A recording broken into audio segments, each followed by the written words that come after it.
કચ્છથી કે જ્યાં પરપ્રાંતીય યુવક બોરમાં ફસાયો હોય તે સમાચાર આવ્યા। ભુજના કુકમા ગામનો આ બનાવ। પારિવારિક ઝઘડા બાદ બોરમાં પડ્યો હતો યુવકને બહાર કાઢવા માટે રેસ્ક્યુ ઓપરેશન હાથ ધરવામાં આવ્યું છે।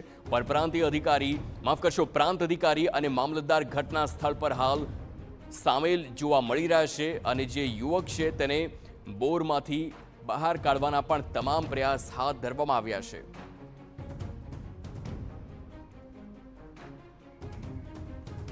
સંવાદદાતા નીતિન ગરવા ફોનલાઈન પર। નીતિન, જે આ યુવક છે તે બોરમાં પડ્યો છે, શું છે આખી ઘટના? રેસ્ક્યુની કામગીરી કેવી રીતે ચાલી રહી છે? વધુ વિગતો।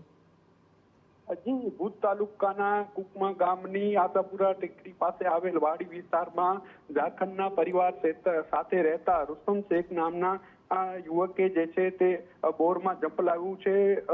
જમીનથી 3 ફૂટ ઊંચા બોરમાં જે છે તે પારિવારિક ઝઘડા બાદ જે છે તે યુવકે ઝંપલાવ્યો છે।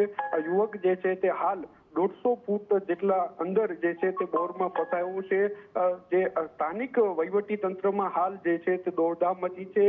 ભુજ પ્રાંત મામલતદાર 108 પોલીસ અધિકારીઓ સહિતનો કાફલો જે છે તે ઘટના સ્થળ પર પહોંચ્યો છે।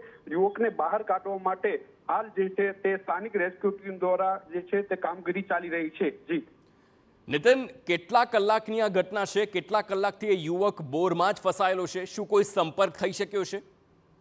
હજી અંદાજિત જે છે તે 7 વાગ્યાના અરસામાં જે છે આ સમગ્ર ઘટનાક્રમ બન્યો છે।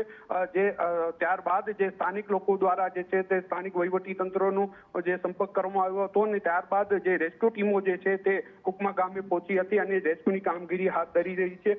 3 કલાકથી જે છે આ તે રેસ્ક્યુ કામગીરી ચાલી રહી છે, પરંતુ હજુ સુધી જે છે તે યુવક બહાર નીકળી શક્યો નથી। જી નીતિન, 3 કલાકનો સમય થઈ ગયો છે, આ ગંભીર બાબત છે। શું તે યુવક જે ફસાયેલો છે તેની સાથે કોઈ સંપર્ક થઈ શક્યો હોય? શું તેનો અવાજ સંભળાતો હોય તેવી કોઈ વાત? હાલ કઈ દિશામાં રેસ્ક્યુ કેવી રીતે ચાલી રહ્યું છે?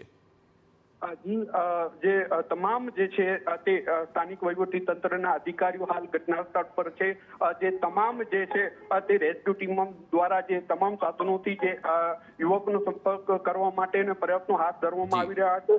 જેટલું બને તેટલું જલ્દીમાં જલ્દી આ યુવકનું રેસ્ક્યુ કરવામાં આવે તેવી જે છે તે અધિકારીઓ કામગીરી કરી રહ્યા છે। જી આભાર નીતિન સમગ્ર માહિતી બદલ। તો 3 કલાકનો સમય એટલે કે સાંજે 7 વાગ્યાની આસપાસ આ યુવક બોરમાં તેણે ઝંપલાવ્યું ને ત્યારબાદ હવે તેનું રેસ્ક્યુ કરવા, તેને બચાવવાની તમામ કામગીરી હાલ ચાલી રહી છે।